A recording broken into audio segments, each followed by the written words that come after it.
Welcome, Dr. Mykel Taylor. Thank you. Thank you very much. Well, I have the after lunch slot, which is the did you get a cup of coffee slot. Okay, oh, yep. One gentleman in the back got his coffee, he's ready to go. All right, well, thank you very much. I appreciate being here. That was a very nice introduction.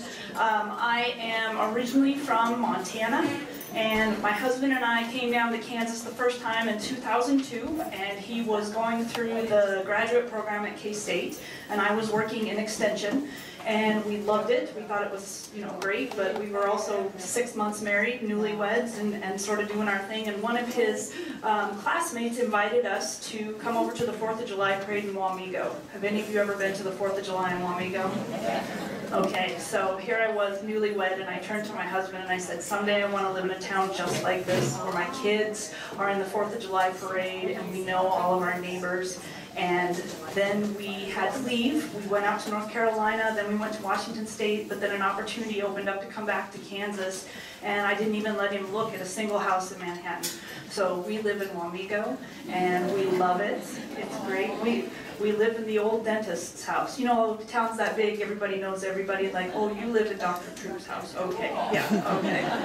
So, but it's very nice to be here. This is my first time in Corning, and GPS found it. So I was very, that's a good thing. We're going to talk about the Kansas farm economy today. We're going to talk about land values, rental rates. Economists are just notoriously engaging and exciting people to listen to, right? Yeah, something like that. So I hope that today that I can keep you engaged, but I do want to offer you the opportunity to ask questions as we go along. So if there's something that I say that's not clear or that you would like to ask a question about, don't hesitate to do that. We've got a whole hour to sit and visit, and I think that I want to give you the chance to get all your questions answered. So let's get started. This chart is based off of Kansas Farm Management Association data. Do I have any KFMA members in the room? I do. Wonderful. Thank you. So the great thing about using Kansas Farm Management Association data is that it's based on real Kansas farms. So we know what's going on in the state, and we know how things are working for producers by looking at their financials that they submit to the database, and they're able to benchmark off of. So when we look at this chart today, it goes all the way back to 1999. And from 1999 through about 2007, we were break even on wheat, corn, beans, and milo as enterprises, as looking at the profitability of them. Break even was about what our average farms were doing. And that really was normal. Those were sort of normal years. Nothing too spectacular about them, nothing really great or bad. But then starting in about 2007, 2008, commodity prices went up. Do you remember that? Remember those good old days? Yeah. And we started making money. And all the way through 2013, those returns were not zero. They were positive, even for our average farms. Even the lowest producing farms were doing quite well in our database, and some of our farms were doing exceptionally well. So tell me, what is it that farmers spend their money on when they're making money? Equipment, land. I thought you were going to say new kitchen cabinets on a trip to Hawaii. I was sure that was what you were going to say. No? Not so much? Yeah, you're probably right. They probably spend it on equipment, and they definitely spend it on land. So what were land values doing during this period then? They were going up. We were bidding up the price of ground, and it didn't matter whether we were bidding it up through purchasing it or through renting it. In both cases, we were pushing up the price of ground because there was a lot of money flowing around in the farm economy, and we had the ability to bid on that ground. Okay, so here's the chart. Now we could just stop in 2013 and we could be blissfully ignorant of what happens for the next couple of years, or we can advance the slide and see what happens. So I think we're going to have to advance the slide. This is where it gets a little bit depressing. That was 2014. We didn't go back to zero, we went to negative. That's 2015. That's the second year in a row of negative returns to the four main crops. And that's 2016. And to be honest with you, if it weren't for beans, we'd be in a really tough situation. Our beans kind of saved us. okay? Good yields, decent prices, and beans was what was making the payments on the bills. So, what are we doing in this situation then? What has to happen to land values if we're in a negative profitability situation for 3 years in a row?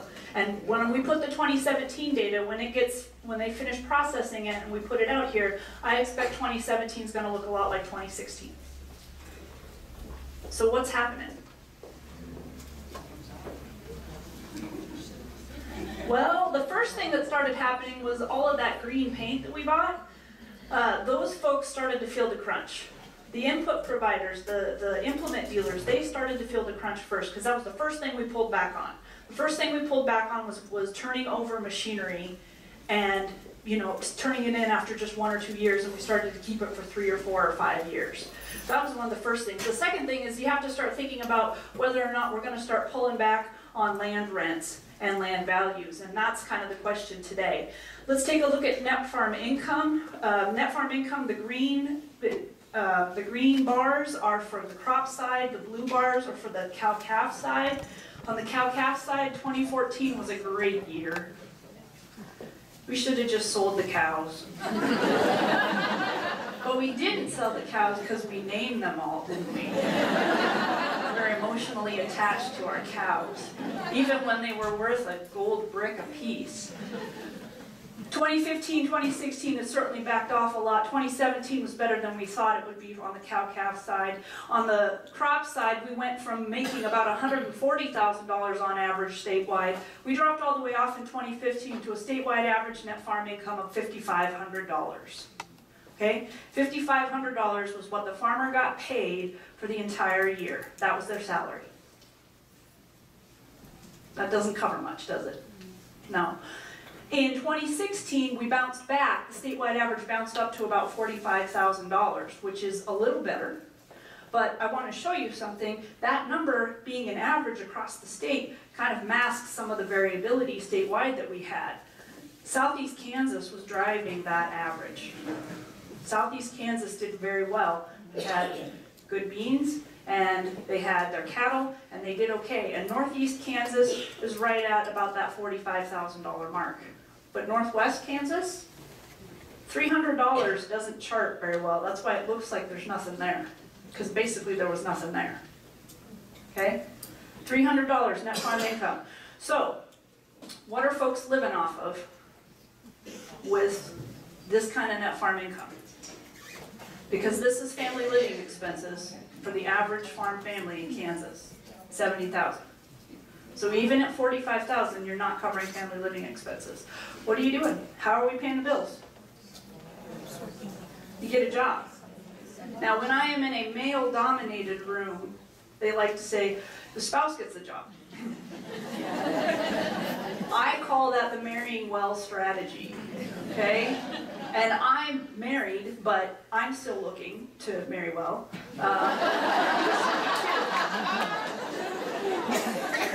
I think we should all be looking to marry well, okay?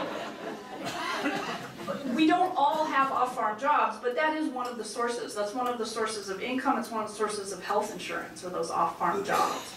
But for the families that don't have that are farming full-time, both of them, what we're living off of is actually depreciation. We're using depreciation to pay for family living expenses, which means that the money that we're supposed to be setting aside to be paying for that next round of machinery or that next upgrade on our machinery is getting spent right now, today. Okay? So is that going to bite us in the butt? Yeah, sure can. Anytime that we start spending money from other parts of the business to pay for family living expenses, we start to run into a problem. Now, last year I was in Pot County. We were in Westy, and there was a gentleman there who said, "I'm here to listen to you speak, but my wife said that if I come home saying you need to drop family living expenses, that I shouldn't bother coming home." So I'm not going to stand up here and say that the solution to our financial situation is to drop family living expenses, okay? Because, well, who's usually in charge of family living expenses? The women, right? Yeah, so isn't it easy to come home from a meeting and say to your wife, you know, you really need to drop your magazine subscriptions because we're $50, $60, $150,000 in the hole. Is that going to get her done? No. So we can talk about backing off on family living expenses, and we certainly saw them rise during that period where we had good incomes, and they have backed off a little bit. And I'm not going to say that dropping family living expenses isn't a good strategy. I personally would try selling kids. I've got 3 of them. 11, 7, and 3. Didn't you say we needed to get 4, 5, 6-year-olds? Right? I've got a 3.5-year-old. If anybody wants one. Okay? Because until they hit 4, apparently they're just 3-year-olds. This is something else that we're tracking, looking at the situation, which is bankruptcies. And you can see that they're up a little bit for 15 and 16. These are farm bankruptcies filed by Kansas farms. So, should we be worried about this number? Yes. We shouldn't ignore it. We should be paying attention to it. But I want to show you something to put this in context. This is 2012 through 2017. This is 1987 through 2017. Anybody around farming in 1987? Okay. So we're not at that point yet. We're not there. And I'm not suggesting that we're necessarily going to get there. But we did have a really good run of income, and now we're down in the negative profitability sector, and that has consequences. And the more years in a row that that lasts, the more consequences it's going to have. Okay? So let's talk about land values. When it comes to land values, there's a couple different sources of information that we can look to. One of them is USDA. And USDA sends out surveys. And you know how much you love getting surveys in the mail, right? Do you love getting surveys in the mail? But when you do, on that morning, when you get up and you go out to the mailbox and you open it up, and it says U.S. Department of Agriculture, National Agricultural Statistics Service, and it's got your name on it. What's your name? Dave. It says Dave. You get excited. Excited, and you take it into the house and you sit down and you open it up and you start filling it out and you ask for an extra cup of coffee. Is this your wife? Yep, you ask for an extra cup of coffee and you fill her out right then and there, right? But this is how it's gonna go. You fill it out, don't you? You work for USDA. Oh.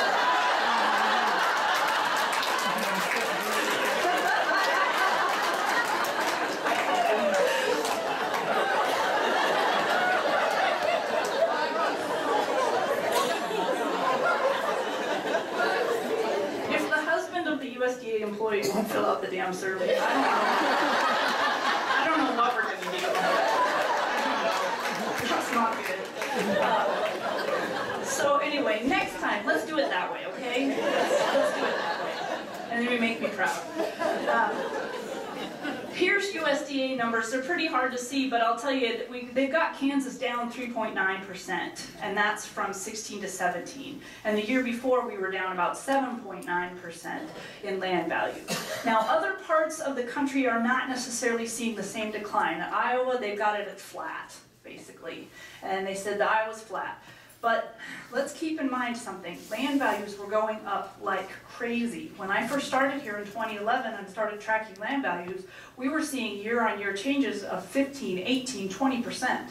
You could buy a piece of ground and the next year it was worth 18% more and you didn't do anything to it. And our normal rate of appreciation for farmland in Kansas is more like 3%, 2 to 3%. Okay? So it was going great guns. And now it's either flattened out or in Kansas's case, it started to pull back. And this is in response to the income situation that we're in. On the pasture side, we're also down. What you'll notice about pasture is that because 2014 was so good, while 2014 ends up being the peak year for land values on the crop side, it's 2015 that's the peak year for pasture because we had one more year past the crop side where we did well. And so right now it's got us at $1,280 an acre for pasture, and that's down 0.8%. Would anybody in this room like a piece of pasture for $1,820? Going once? Really? Hold on. Would anybody like some cropland for 1970 an acre? Yeah? You're being awfully shy. I got a yes, please. Okay. It's yours. Here's what it's done. The thing about the cropland, the values themselves are statewide, so it reflects western Kansas. Okay? The only place where they will give away rain gauges that go in 4/100ths of an inch. Okay? And they track that stuff out there. Western Kansas gets brought in, our average goes down, but the trend is still the same. We saw an upward trend in land values. That top line is irrigated ground, the middle line is non-irrigated, and the bottom line is pastured. And then you see that they've started to fall off. Okay? 13% down on the cropland side and 7.9% down on the pasture side. This is the rent to value ratio. Oh, sorry. Pushing my buttons too fast. Usually it's just my kids that are pushing my buttons. Rent to land value ratio is the ratio of the rents that we receive divided by the values, and that number's been going down because land values were going up so rapidly and rental rates weren't necessarily keeping up with it. So it's pushing down rent to value ratios. Those are now starting to correct because land values are coming back up. Okay, so here's the thing. Dave looks like an honest guy. That's the thing, when you show up and you're a guy at a Women in Ag conference, and your wife works at USDA, yeah, right. Dave looks like a pretty honest guy, right? But tell me, how much land have you bought and sold in the last 2 years? None. None. But I can still, USDA will still send you a survey and say, what do you think the going price of ground is in your area, right? And so, where is he going to get his information? His wife. His wife. The neighbors, the coffee shop, the newspaper that has the latest auction. When we send around that survey, we get everybody's opinion, and everybody's opinion can really be impacted by just how much we're participating in that market, how much we know about that market. So the land value responses that we get are, I'm messing with my microphone here, sorry, can really depend on what people know about that market. So I prefer to use actual land sales, and that's a great piece of information to have, is actual sales. What did that land actually sell for? And the way we get it is from the Property Valuation Department in Topeka. And they're a division, they're part of the Department of Revenue. And what they do is every time a piece of ground sells in Kansas, it gets recorded at the local, or the county courthouse. And then that gets submitted to Topeka. And Topeka holds on to this information, and they have been willing to share that with us at K-State so that we can do some research on it, and we can also put out some county level land values. Because other than that statewide number that USDA puts out, we don't really have any other information about land values. So here's what we got from PVD. I've got land sales from 2014 through 2016 that I'm going to discuss first. I know the county it's located in, and I know the population density. I know the number of acres in the sale, right? I know the mixture of irrigated, non-irrigated, and pasture.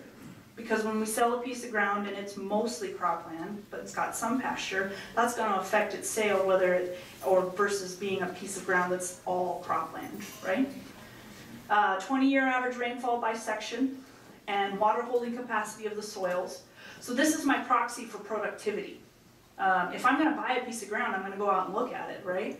I'm going to try to see, how, is it bottom ground, is it hilly, what does it look like? Well, this is my proxy for productivity. I'm going to know if it's enrolled in CRP. I'm going to know the value of improvements, which are removed so that I'm just getting a bare land value. This is an agricultural bare land value. Parcels under 40 acres are removed because those are the parcels that are most likely to end up being turned into housing or some other kind of development. And then there's a couple of counties that just fall out, Johnson and Wyandotte County, but I've never heard anybody complain. I guess I need to get more extension meetings in Wyandotte County. Okay, so average acres in the sale, 155. When we're in eastern Kansas, the average parcel size tends to be around 120. When we're in western Kansas, it tends to be about 350. CRP contracts, 4.5% of the sales had those. Sales per county, 24.7. That's really important because when I kick back to you what some of these numbers are, I want you to know that they're based on a lot of sales, not just on 1 or 2 sales. Okay. Total transactions. Take a look at this. In 2016, our total number of transactions was down 18%. Now let's think back to 2016 because that was kind of an interesting year. It was a little bit transitional in the land market. When I worked with the Kansas Society of Farm Managers and Rural Appraisers, and when I was talking to those folks about what was going on in the market, they started talking about a lot of no sales. And do you know what no sales are? It's basically when it goes up for auction and the last bid that comes up is not enough for the seller to let it go. So it doesn't actually trade hands. I can't view it if it doesn't sell, but the lack of observations in 2016 suggests that in this market we had a real softening of demand because there was just a lot fewer pieces of ground that were selling. Here's my average, a 10% decline from 2015 when I look at the statewide number, so I'm not too far off from the USDA number. So Dave's opinion appears to be pretty accurate, right? When we look across, well, take it, it's a compliment. I don't want to make that assumption. Okay, so then if I chart this, we look at 2015 being the peak year for non-irrigated ground, but so that 10% that we were down in the statewide number doesn't break out by land class. So let's break it out by land class, and that's where we're looking at dry land here as being down 17%. Now I'm going to throw this back to you. Have you seen land values fall in this area? Yes. Yes, okay. No. Okay. Maybe. I got a solid maybe from the middle of the room here. Okay. Mixed bag. Might be one of the reasons why the USDA numbers are a little bit sort of, well, we're kind of down, maybe we're down a point or two, but we're not sure. It totally depends on what's going on in your market. Even at the county level, there can be some big differences between the northern end of the county and the southern end of the county. There can be big differences depending on who the neighbors are, right? Yeah. You always hope that if you're going to sell ground that you've got 2 neighbors that hate each other but both want the ground. That's what you're hoping for. Okay, so down 17%. When I am in southwest Kansas, we're down about 35%. That's what I'm being told out there. That's a pretty big drop. When we're in north central Kansas, they swear they haven't seen it fall off much at all. That's because of deer hunters. That's the comment that was made here. There are some non-ag influences that I'm not able to capture, and deer hunting recreational use is one of them. Oil and gas is another. Okay, so sometimes those things will come in and play a factor in our markets. For irrigated ground, we're down 9% from 15 to 16, and for pasture, we're down 5%. Okay. Let's take a look across the state. We are located in northeast Kansas, so we're 4353. That's quite different than the statewide number that USDA put out, but that's because of the tremendous amount of variability that we have across the state. So the USDA number was just shy of $2,000, and that number is appropriate for certain parts of the state, but not for all. Okay? Now I know that there's pieces of ground that sell for more, and there's pieces of ground that will sell for less. But this is average quality ground, average for the district. If you want to see the county level numbers, so if you want to see Nemaha's county level number, that's available on agmanager.info. Okay, and that's a website that I'd like you to write down if you're not familiar with it. It's agmanager, agmanager.info. Okay, and that's where we put all of the information from the Ag Econ department, and including rental rates and land values, stuff pertaining to the Farm Bill, crop and livestock outlook, so on and so forth. Okay, here's pasture values, sitting at about 3,100 for this area. And then irrigated ground doesn't necessarily interest us very much. Now, it's 2018, and I'm still over here talking about 2016. So, I get the data from Topeka slowly. but remember it's government, right? No offense to USDA, and I pull a paycheck from the state of Kansas too, so I have to be a little bit careful. But things don't happen really fast when it comes to this data process. But I did get a couple of downloads of data that got me through the third quarter of 2017, so I thought I would take that much. It's not the full 2017, but I thought I would take what I had, put it into the model and see what happened, see if 2017 holds up or if it falls again. And what happens is it falls again, not by quite as much. It was the 17% drop from 15 to 16, and then we have a total of a 25% drop statewide if you take us through nearly the end of 2017. Okay? And this average of 25%, I think, is more reflective of having places like Southwest Kansas that have dropped 35 to 40%, and other parts of the state that haven't moved very much at all, maybe just 5 to 10%. I'll skip through irrigated. We'll take a look at pasture, down 15%. So the thing is that the land markets are connected. Even if we're doing a little bit better on the cow-calf side or on the stocker side, we still have a pretty tight connection between those land classes, and things are still falling off on the pasture side. Okay, now I want to show you something here. This chart is nothing fancy other than it's Kansas agricultural land values going back to 1961. And in 1961 to 1973, we were on a very slow rate of growth. I'd say probably 1.5% to 2%. Very low level of appreciation, just chugging away. And then starting in about 74, we started this accelerated growth rate that went all the way up to about 1981. And then the farm crisis happened, interest rates skyrocketed, we were paying 18% on our notes, which the people in the room who are under 30 can't even conceive of an 18%. That's good, I hope you never do. Then we fell off, and we went back to something pretty similar to that low rate of growth for about 15 years. And we were just chugging away. And starting about 2002, we started to pick up again, and then we really started to pick up, starting in about 2007, 2008. And that took us all the way up through 2014. So tell me something. Can we sustain those high levels of land values given the situation that we're in with commodity prices? What drove us all the way to the top, to that peak? Even if I didn't show you that we've fallen off a bit in the last 2 years, was $7 corn. And how much fun was it to pretend like $7 corn was going to last forever? Boy, those were the good days. But it didn't. And I don't think the land values can either. The question is, if it falls off, how far does it fall? And I've already got some estimates in the 25% range. Something that would take us back to a little bit bigger than long run rate of growth would be a 30% decline. Something that would take us all the way back to the old growth rate would have to be closer to a 50% rate of decline.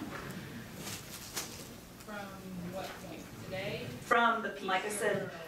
So we're a ways away, but we've already moved quite a bit. USDA numbers have us down 10%. So we've already moved down. The question is, are we going to flatten out and stay here, or are we going to keep falling? And I think that as long as profitability stays negative, that we are going to continue to have a decline in land values.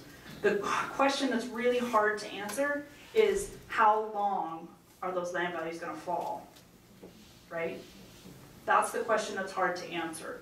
And I don't have a good answer for you now. I just think that given the fact that we're not looking at commodity prices bouncing back anytime in the near future, and God help us if we have a trade war with what's been going on in the Milo markets with China, I think that there's a lot of things to be very conservative about. And I can't, it's hard for me to believe that I'm standing in front of a bunch of Kansas farm wives saying we should be conservative, right? But given the situation. All right, I'm going to skip through this part real quick and skip to rental rates so that we have plenty of time to talk about this. Okay, rental rates. This is what we rent ground for. How many of you folks rent ground? Okay. So let's talk about rental rates. This is kind of a hard map to read, but I'll read them to you just in case. So in Nemaha pasture rates, they have it at $34.50. This is again coming from USDA surveys. The thing about the surveys that they do on rental rates is they ask you to list out how many acres you rented and what was the total amount you paid for all of those acres. And what that gives you is an average across all of your leases. And we know that some leases have just been renegotiated and others might be 2 or 3 years old. So sometimes these numbers they smooth out a lot. And so $34.50 might be on average what we've been paying for grass, but it may not reflect what we're paying for it today if we had to go out and bid for it. Okay? Let's take a look at how rental rates, they've gone up over time in Nemaha County for pasture. So we just need to make more, right? I work at the university, but that doesn't make me completely out of touch with reality. Okay, here's crop side, Nemaha County, 132. 132 for cropland. Does that seem like an accurate number? Usually the USDA numbers are considered to be a little bit low. So I'm going to guess that this is a little bit low relative to what some of you are paying. It also depends on the quality of the ground. When we talk about rental rates, what comes into effect when we talk about rental rates? Production, right? Yields, stocking rate. What else comes into effect? Yeah, the rain. What you can afford to pay for ground is going to depend on all kinds of things. If we're talking pasture, it has to do with the quality of the fence. It has to do with whether or not we have to haul in water.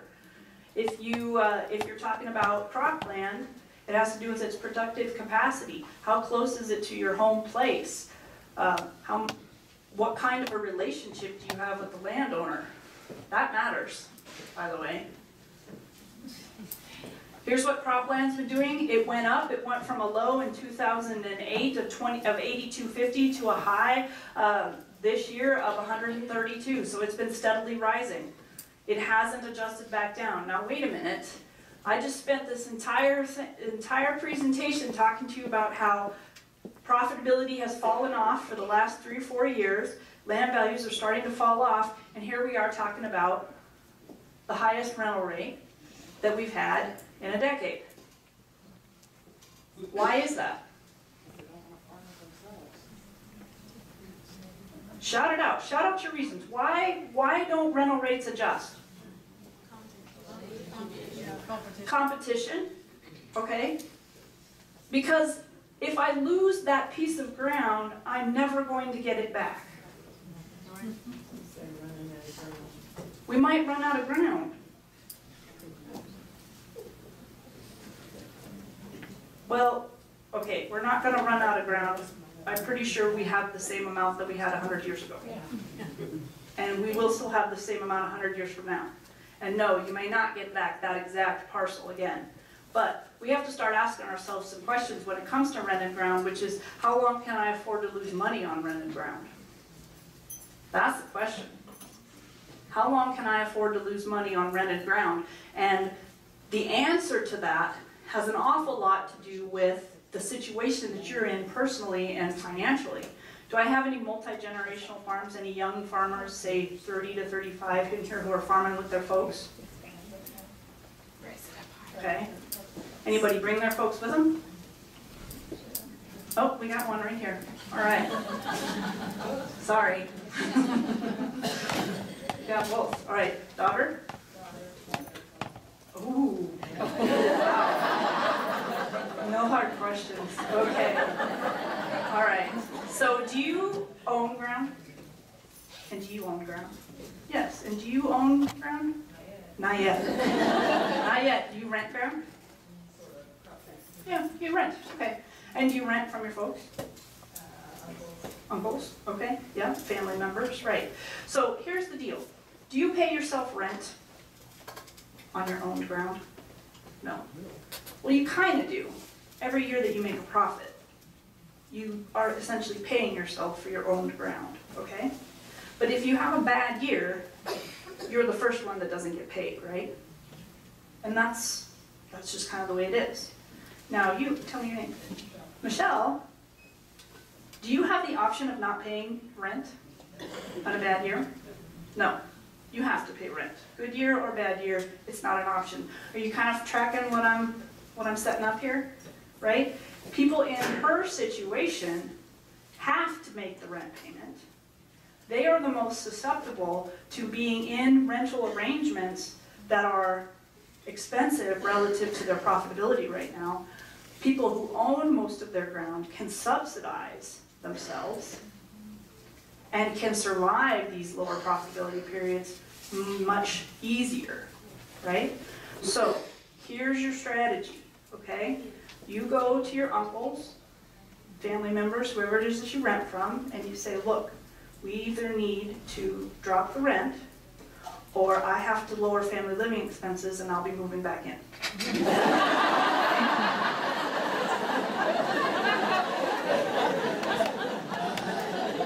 It's just a suggestion.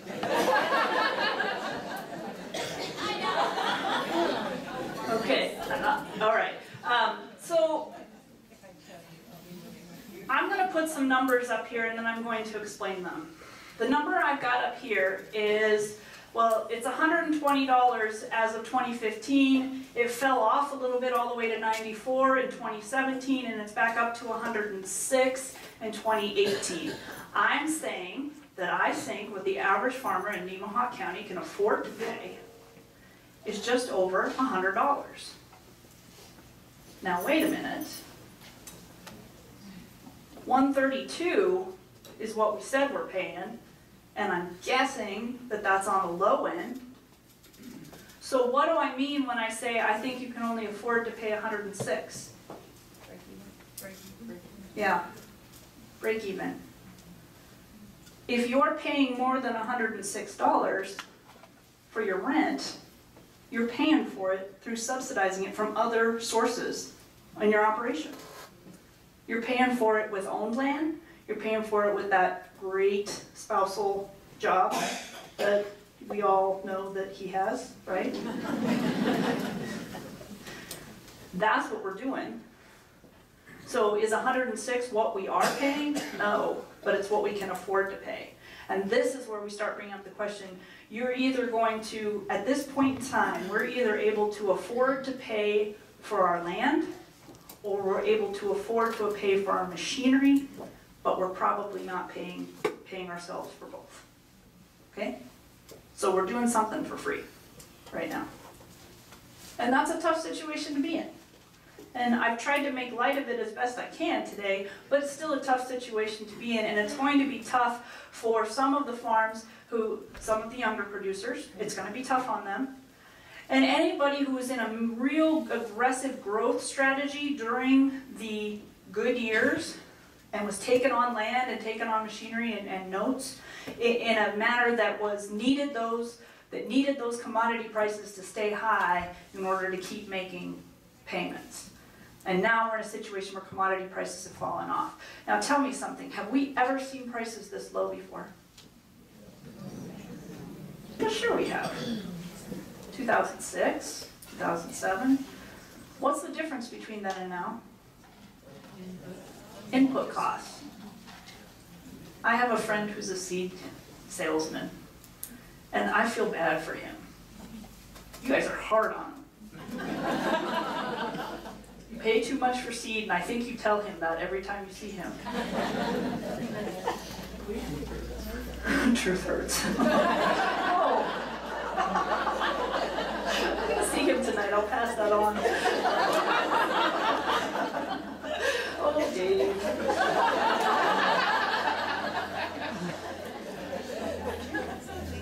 Why do rental rates stay high when our profitability is low? Well, for all the reasons we talked about. Sometimes we get into multi-year leases. Sometimes we get into a 5-year fixed lease, a fixed cash lease.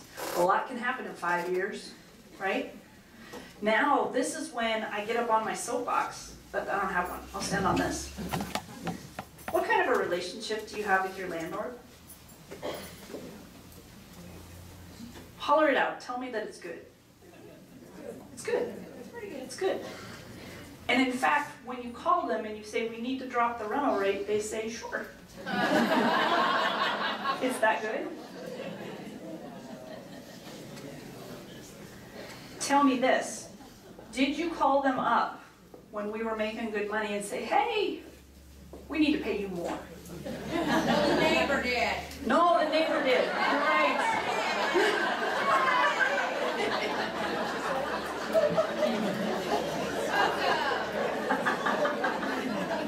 Sure did. I told you how much I love women in ag meetings. Love them. Because guys are, and we've got a perfect group of them that are sitting right in the middle here. They got their plaid shirts on, they're stoic.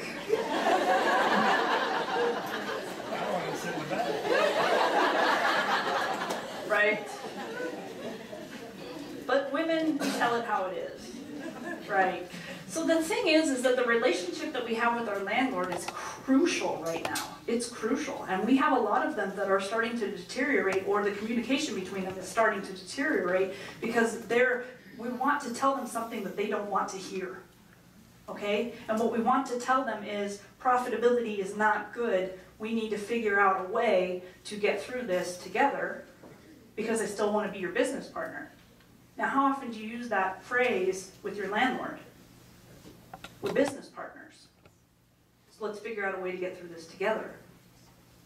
I can spend an entire day talking about negotiations with landlords, stories that I've heard about how you deal with your landlord. And of course, the only stories you ever hear are the bad ones, right? But I'm not gonna get into that today, other than to say that if you didn't tell them, hey, let's raise the rent, and show them why, show them your books, show them your productivity, show them what you're able to do with their ground, then when you come back and say, look, this is the situation we're in, and this is why it needs to go down, and show them the information, don't just expect them to trust you. They have a lot of trust in you, but offer up information that backs up your case and helps them to understand what it is you're trying to do, so that you can get that relationship to work together so that you can go forward together. I know that there will be some leased ground that ends with a, sorry, I can't pay that. And that is a tough situation to be in, a tough one, because we lose ground that we may have had in our family for a couple of generations, that we were renting from these folks. But there is something to be said for being honest with yourself and looking at your numbers and figuring out that, hey, this is a good arrangement, this is a good deal, this is good ground to keep, and this is not. Okay? So the only way you're going to get there is by taking really good records and having really good information and being willing to talk about that with your business partner, also known as your landowner. Now, I got off my soapbox a little early. That's all I have to say on that subject. Summary, land values have decreased. In the long run, we might see up to a 50% decrease from the market high. This is from an appraiser in Great Bend, who said that in his opinion, he sees land prices being based on quality, and quality land having the highest demand and poor land having fewer buyers and lower prices. What's interesting is that in tracking land values and in tracking land sales, I see more poor quality ground on the market over the last year and a half. Which piece of ground do you get rid of first when your banker says you need to sell off some ground? Yeah. So are land values falling? Yes. How much of that is due to the fact that we've got more poor quality ground on the market? We're all trying to get rid of the piece we don't want. Okay? It's kind of interesting. Farmers are still the biggest buyers of farmland. For a recovery in the farmland market, it will require a recovery for farm income. Okay? China does not come in and buy our ground. Not in any measurable way. You guys are the ones that buy the ground. You guys are the ones that buy the ground, so we need incomes to improve in order for the land market to improve. These are some online resources. They're all on agmanager.info, which you already wrote down, so we're doing good. And I have a few questions. Any questions? Don't leave me hanging up here. Where does housing developments come into this? They're buying up ground like crazy, and it's pasture ground, most of it. Where does that play in? So the question is, where does housing developments come into this? And that goes back to the recreational use, right? So I do control for population density in the model, so that I can kind of control for the fact that I know that you've got a big town near you, and that might have some influence. But in terms of what we can do about it, there's not much we can do about it. If you are on the edge of town, I live in Pot County. When we were there 15 years ago, you would look off of 24 between Manhattan and Wamego, and you wouldn't see anything except cedar trees. Now you see nothing but housing. And yeah, it's a real thing in certain parts. But in western Kansas, they have depopulation issues. So it really depends on where you're at as to how big of an issue it is. Any other questions? Yes, ma'am. If you want different renters for your land for this coming planting season, when do you need to tell them? Oh, if you want different renters for this coming planting season, when do you need to tell them? 30 days prior to March 1st, you're too late. 30 days prior to March 1st, and that is never in the month of February. Count 30 days prior, yeah, right, yeah, okay. Okay, question? Oh, what if a piece of land sells after March?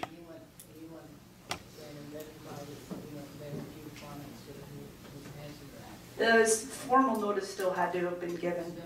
Yeah. Yes. Right, and you know I'm not a lawyer, right? I've never even dated one. You married well. So, speaking of married well, yeah, exactly. No. So, good questions. We have a Kansas, on the agmanager.info website, we have a Kansas lease law and a Kansas farm law publication. That's a great one to take a look at. It gives you an outline of that information. How does your data, I mean, as far as... Can you ask this question with a smile on your face? There we go. As far as sharecropping, how does that affect your data? Okay, good question. So how does sharecropping affect this? Actually, the way that I arrive at the rental rate that I think you can afford to pay is by going through and calculating a net share lease. And a net share lease is where the landowner doesn't pay any inputs. They just get a portion of the crop. So I don't know, what is it here, 1/3, 2/3? Probably, with the landowner paying chemical, fertilizer, some combination like that. So a net share lease would probably be 20% without them paying any inputs. And so what I do then is I predict out what I think prices are going to be and adjust for local basis, and I look at county average yields, and I take those two and get a revenue number and multiply that by 20%. And that's how I arrive at the cash rent, but it's still based on a crop share. And in the situation that we're in, you can lose money whether you're fixed cash leases or crop share. Both cases, I mean, the underlying economics still apply. Because I've heard a lot of crop sharing that's actually linked to the out west. Oh, really? And when you say out west, how far?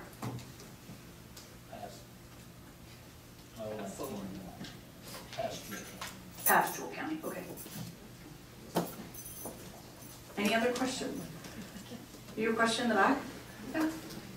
This is anecdotal. Maybe you've done some research, but in just conversations with farmers, very, very often it seems that the highest priority financial management objective is avoiding income tax. So I'm wondering from you as an economist, how does that affect, especially in higher income years, overall income over time, particularly if you purchase machinery to avoid with the 179 rules? That's a great question that I don't have a technical answer for. But if I had to think it through for you, if you are trying to minimize the amount of income tax that you pay, that's not the same as economically optimizing the profitability of your operation. Not that those two need to be terribly far apart, and there are management things that we do to optimize that have tax implications. But if taxes is the only thing you're thinking about, you're missing the boat on efficiencies of management that can make you more money than what you can avoid from paying taxes. Does that answer your question? No income tax means no income, basically. I mean, I know Well, it's not that clean. It depends on how good your accountant is. But yeah, if you're making money and you have income, then you're paying income tax. That's not a bad situation to be in. I have yet to feel bad about paying income taxes because it usually means that I made some income. So, but unlike Jolene, I don't do taxes. I'm an economist.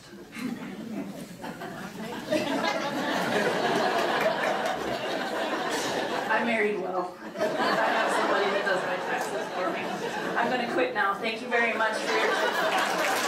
Thank you. Thank you very much, Mykel.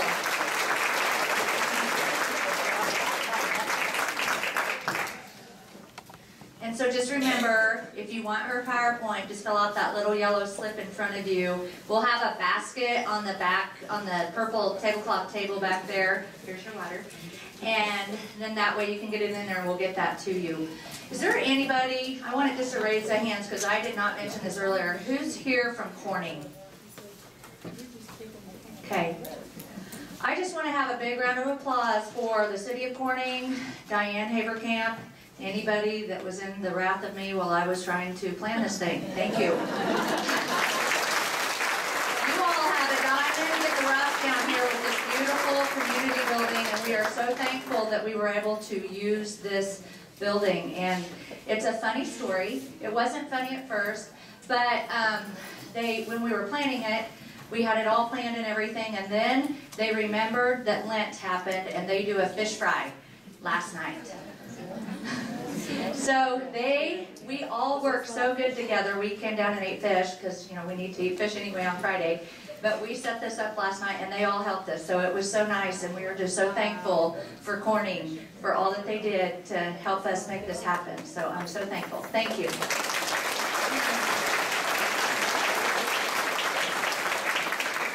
Now we're going to do one last break and visit the booths before we get ready for our workshop with Jolene. It is going to be a treat.